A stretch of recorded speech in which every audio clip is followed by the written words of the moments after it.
Sometimes the radio playwright wanted to have a bit of fun. So, long before the Japanese movies had a giant cockroach come out of the sea to eat up Kyoto, or was it South Chicago, I wrote 2 plays that theoretically destroyed everything. One was a story about a growing chicken heart that covered the world, and the other was the one you're about to hear.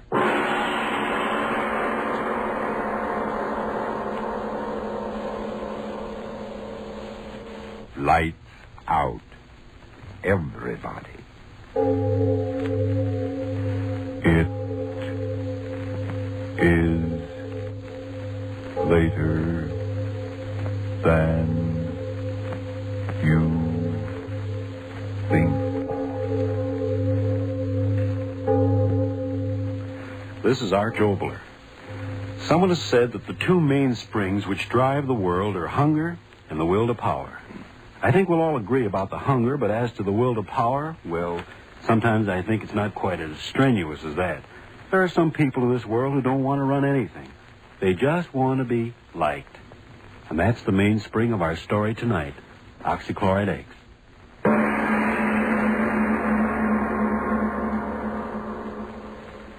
So, I says to him, I says, well, sir, I'd like to be obliging, but I really haven't got the time. And he says to me, he says, well, Mr. Jackson, after all, we're making this proposition only to a few outstanding student representatives on the campus. And we do feel that you should be interested in our proposition. Well, so, what did you say? Well, I said, mister, I can't be bothered. Just can't be bothered. And I gets in my car and off I goes. But, Bob, free clothes just for wearing them around the campus? Listen, Stan, my boy, what I want to be a clothes horse for any old haberdashery. My old pappy's got more money than he knows what to do with. Now, what for, I ask? Well, I guess you got something there. Say, who are you going to take to the dance Saturday night? Haven't made up my mind. How about that new number over at the Roto House? No, thank you, brother. What's the matter?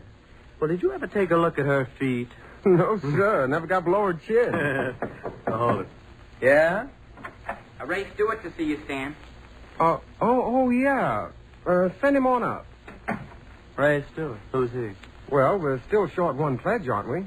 Oh, yeah, I know, but Ray Stewart, who is he? Oh, I met him over in chemistry. Got a mind like a textbook. Oh, but who is he? We can't pledge a man just because he's a grind. Well, we could use a few grinds around here. Exams come around, there's nothing like a few of those brainy boys to pull us through. But who is he? Where's he from? Who's his family? Who's his Hold it. Come on in, Ray. Oh, thank you. Oh, it was good of you to bother to come over tonight. It was good of you to ask me. Oh, not at all. Ray, I want you to meet the president of our house, Bob Jackson. Mr. Jackson, Mr. Stewart. I'm certainly glad to make your acquaintance. I might as well admit this is the first time I've ever been in a fraternity house. Really?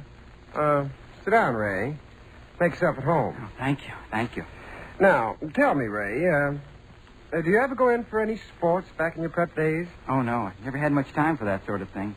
No? No, I think that sports should be put into their proper place. After all, I'm sure you agree they aren't particularly important. No? And what, might I ask, is important in your estimation, Mr. Stewart? Doing things. Being someone. What? Doing things man's never done before. Taking the elements and transmuting them into things which never existed until you thought of them. That's important. That's being almost godlike, isn't it? Master, how you talk. Oh, sorry, I get sort of carried away. Yeah. Well, that's all right. Bob, this boy sure knows his chemistry. Huh? Oh, I really don't know so much. Say, I ought to know better. You pulled me over some tough spots in this course. I'm very glad to help you whenever I can. If I lived here, I could help you all the time. I could help you too, Mr. Jackson. If I need help, I know where to get it. Oh, I didn't mean to offend It's all right, Stewart. Now, tell me, you're from around Chicago way, aren't you? Oh, no, Milwaukee. Lived there for years. Don't tell me I'm one of those brewing families. Oh, no. We're not wealthy people at all. My father runs a small business. It isn't much, but we get along. Oh. I don't think money's important anyway if a person's ambitious. Do you, Mr. Jackson? Oh, no. What's money? You fellas may think this funny, but well, I always thought it's more important what a fella does than what he has. I mean, I've always had the feeling that someday, somehow, I'm going to do something really important. Maybe even miraculous. Well, now, what do you expect to do? Discover the missing link? Yes, Stuart. What is this miracle you expect to perform? Well, I don't know exactly. Ever since I've been just a kid, I've been interested in chemistry, and I've had a feeling that someday I'd perform an experiment, mix certain chemicals together, and something would happen that never happened before. Now, you hear that, Stan? A miracle man. Amazing, my dear Bob. Simply amazing. I know it sounds silly, but things I dream about always seem to work out. Well, would you mind telling us the last miracle that worked out? Well, this. This? Oh, what do you mean? Well, as long as I can remember, I've always wanted to belong to a fraternity, and here I am. I mean, you invited me. Just a minute there, fellow. Mr. Stewart, it's been awfully nice of you to come over and visit with us, and someday we'll have you back again. But now we've got some studying to do, so if you don't mind... Oh, no, not at all. It was nice of you to invite me over. Well, good night, fellas. Good night. Good night. Hold the screwy crackpot. Did you see the look in his eye when he was talking about miracles? Well, it'll be a miracle if he ever gets back into this house again, I'll tell you that. What in the world ever made you ask him over here? Well, I didn't know. How was I to know he's a crackpot? Pledge him to our fraternity. Pledge him to the booby hatch.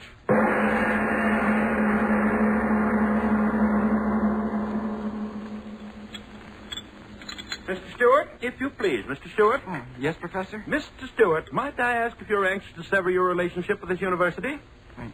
No, sir. Then might I ask why in creation you persist in ignoring my warnings? In this laboratory, you're to perform the experiments given you to perform. Understand? Given you to perform. Yes, sir. Then might I ask why you persist in your, shall I call it, original experiments? Perhaps it's your intention to blow up the university. Or just the laboratory. I'm sorry. You'll be more than sorry if I find you doing this sort of thing again. Now, take down this apparatus and continue with the work in your textbook. Yes, sir. This is my last warning, so bear it in mind. Oh, hello, Stuart. How about loaning me your notebook for a few hours? Oh, hello, Jackson. You haven't been to lab much, have you? No, I haven't, but I can make it up. We've been pretty busy over the house. Initiations and all that sort of thing. Yeah. Jackson. Yeah? You, never invited me back. I thought maybe you forgot. Oh, well, you know how those things are. I wrote my mother that I was joining your fraternity. Well, that was a sap thing to do. Was it? Well, we hadn't pledged you. Stan simply invited you over so I could talk to you. But you said you wanted me to come back. Oh, now, look here, fella. Don't be stupid about this. We didn't pledge you, so that's that. You're not going to pledge me? Certainly not. But why? I don't have to tell you why. But you've got to tell me. Oh, quit pawing me, will you? All right, you're asking for it, so here it is. We didn't pledge you because we think you're a crackpot. A what? A crackpot.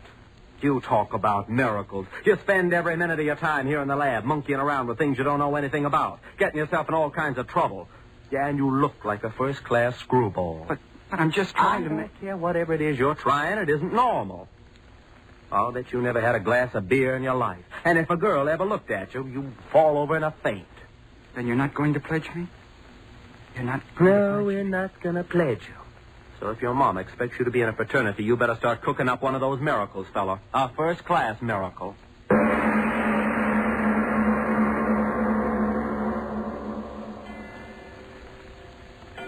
Sleep. It's so late. Sleep. I've got to sleep. Not gonna pledge you. That's what he said. Not gonna pledge me. Why do I keep thinking about it? If I could only sleep. Sleep. We think you're a crackpot. Oh, I gotta stop thinking about these things. It's not healthy to think what I'm thinking. Crackpot. Not gonna pledge you. Crackpot. What's the matter with my head? I heard him talking in it over and over and over again. I'm not crazy. I'm not. I'm as good as you are. I'm as good as both of you put together. Stop saying that. Stop saying it. I'll show you. I'll show you both. I'm better than you are. I'm better than anybody. I'll show you.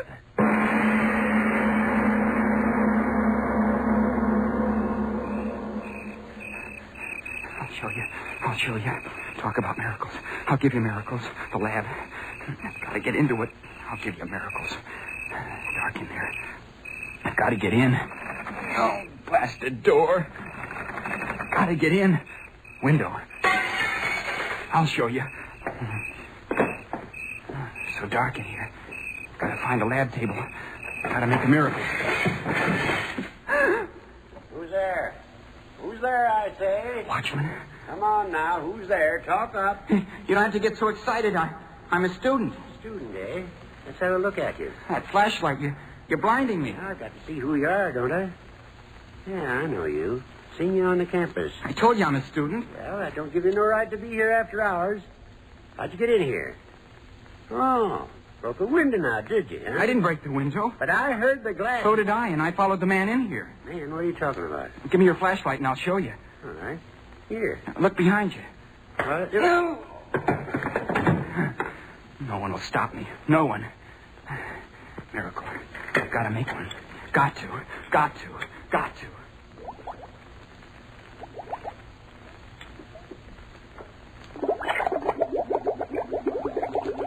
10cc barium. 5cc selenium oxychloride. Oh, good, good. You're working out just as I planned. Who's there? Who's that working there? Professor. Oh, it's you, Stuart. And after all my warnings. You're just in time, Professor. Yes, just in time to have you thrown out of the university. What are you doing there? What is this mess of equipment? It's my miracle. Miracle? What are you talking about? My miracle. Are you insane? Take it apart, all of it, at once. Listen to it bubbling. A beautiful sound, isn't it, Professor? Take it apart, I tell you. Empty out the retort. No, I've got to wait. Are you mad? Turn out the burners.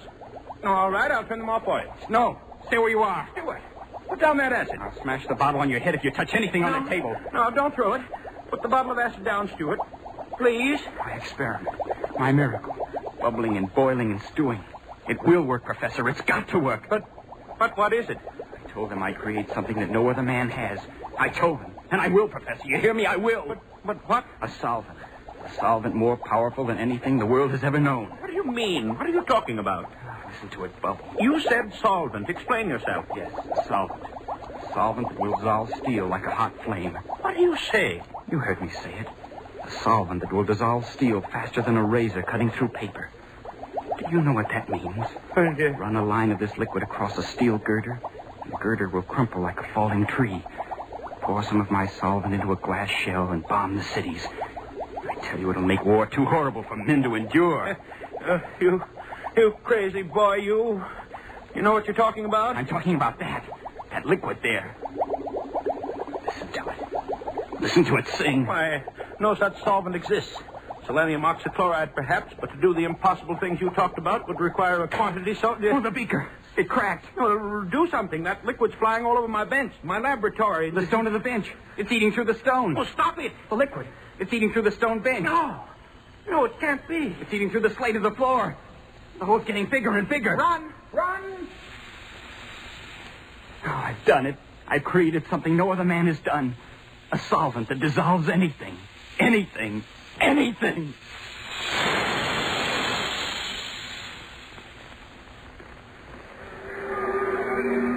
Hey, what happened? What's the matter? The land. I guess it's on fire. Well, where's the fire? I can't see anything. The whole school's out here. Hey, fellas, what's up? Nobody seems to know. Something's going wrong in the lab. The fireman won't let us in. Something burning? I don't know. Can't get near enough to find out. I can't see any fire. Plenty of smoke, though. Plenty of excitement. Read about it in tomorrow's paper, I'll bet you. Hey, listen to that sound. Yeah, it sounds like water. Gosh, what is it? Hey, everybody back! The building! It's going to crash! Run!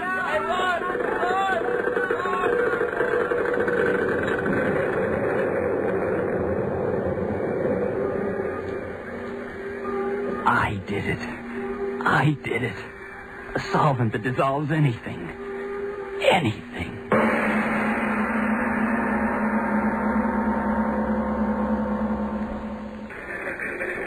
Hey, Chief, look at this. Huh? What's the matter, Murph? Somebody have sex doublets? Get a load of this, Chief. Came in over the news wires. Read it.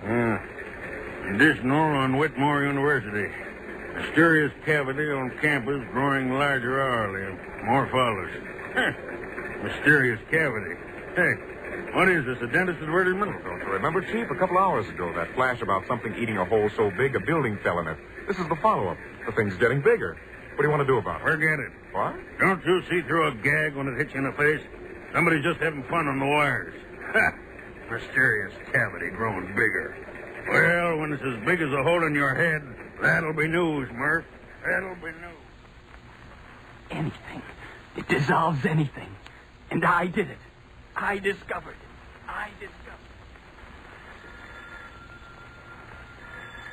Yes. Hello. What is it? Yes, this is Dr. Whitmore. Who is this? Who?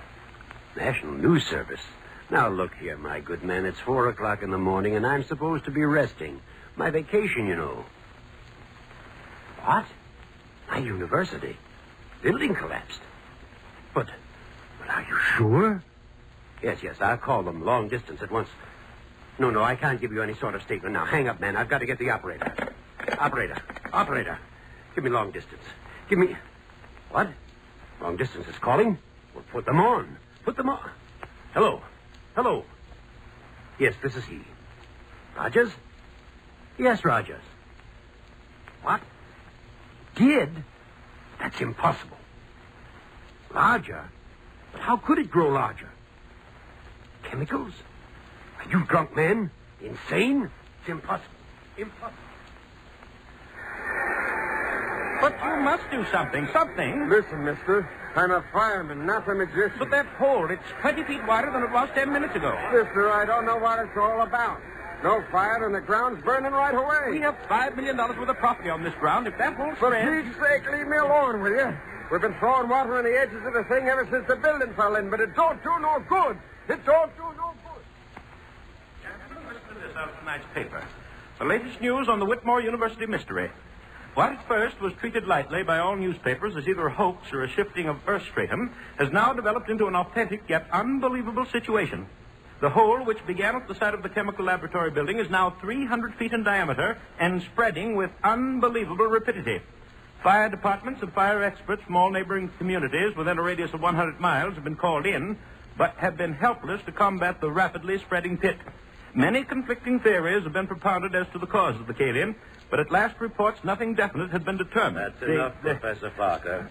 What about the solvent? Unbelievable, unexplainable as it is apparently self-regenerating and oxidizing anything it comes in contact with so quickly that we see no fire but only the rapidly growing cavity where the earth is being consumed. But, Professor Parker, what is this solvent? Surely you don't expect us to believe that this student you were telling us about... I mean exactly that. Oh, preposterous. It's a fault in the structure of the earth. There is no such thing as a self-regenerating solvent. Simple cave-in, that's all it is. Gentlemen, if you please. What I know. Oh, it's preposterous. Gentlemen, if you please. If my professional reputation is not enough to substantiate what I've said, then at least you'll listen to the boy himself. He's here. Listen to him. Well, why should we? Yes, gentlemen, if you'll listen, I'll tell you. You'd better listen to me. Gentlemen, please. What Professor Parker said is true. It is a solvent. It dissolves anything it touches quickly, furiously. And the byproducts of that dissolution give it new strength and movement. And I discovered it, gentlemen. I know, but what will happen? What can we do? We can wait. Wait? How can we wait? Look out there. The hole's within 2 feet of another building already. We've got to stop it. At once. If you don't... The building! The foundation's undermined, crashing!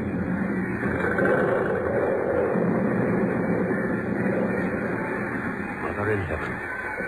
Harris Hall. Caved right in the hole. Professor Parker.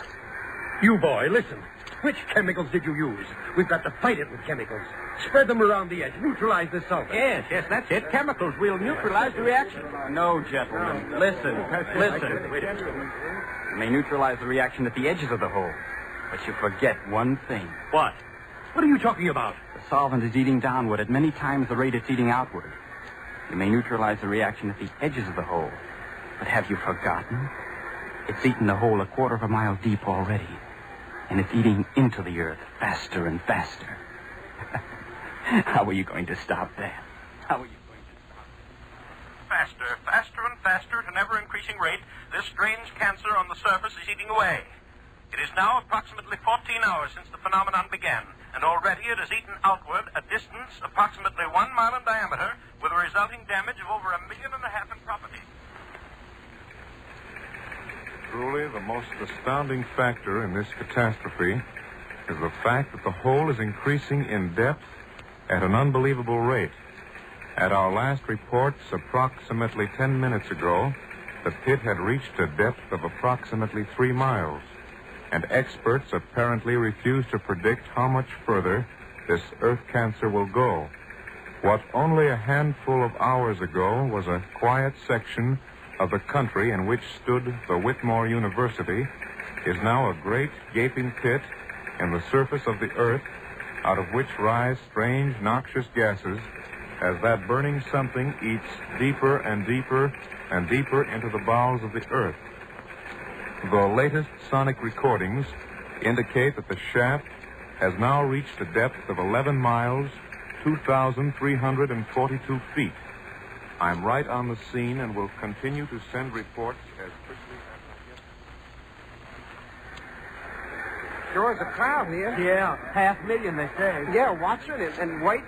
And for what? Ain't it ever gonna stop, Stan? Don't ask me. I don't know. It's going deeper and deeper every minute. There ain't no stopping it. Listen to them. Scared, ain't they? Every one of them. Well, aren't you? Yeah, sure. That hole going deeper and deeper into the ground, and nobody can stop it. And what happens when it gets all the way through, nobody knows. Sure, I'm scared. Scared plenty. Earthquake. Help. Send help. Volcano erupting. City on fire. Martial law declared. Tidal waves sweeping inland. Nothing can stop it. Nothing. Nothing. Earthquake. Fire. Tidal waves. We're coming to an end. Judgment of God. Judgment of God. From Siberia to Cape Town to San Francisco and around the world again. I tell you, the Earth's ripping apart. And I tell you, it's that hole in the ground that's done it. It's affected the rotation of the Earth. Unbalanced things. Yes, and it's biting deeper every minute. What'll happen when it eats through to the other side? The ocean pouring through. We'll die. We'll all die. Who's to blame? Who's to blame? Who's to blame? It's that kid who's to blame. Yeah, we read it in the papers. That crazy college kid. There he is. That's him. That's him. No, let me go, you fools, you. I've done a great thing, a wonderful thing. Created something no one ever thought of. No, let me down. Let me down. Let me down, you fools. I started the song, but I didn't know this would happen. You can't blame me for a miracle. Throw him in the hole. No. Yes, throw him in the hole. He made it. No, don't throw me down in there. There's no bottom to it. No, no.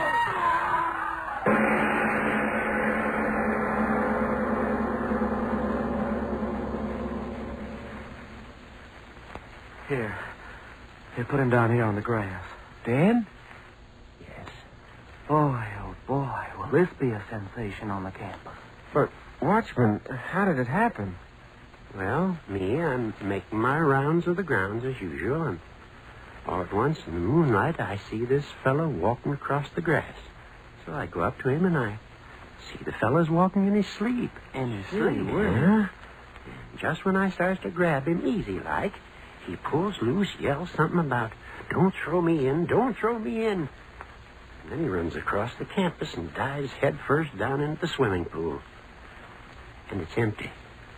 When I pull him out, he's like he is now. Busted neck. But who is he? Anyone recognize him? Yeah. Yeah, I know him. Stewart's his name. Ray Stewart. Kind of a screwy little crackpot. Always talking about creating miracles with chemicals. I wonder what he thought was happening to him diving down that hole.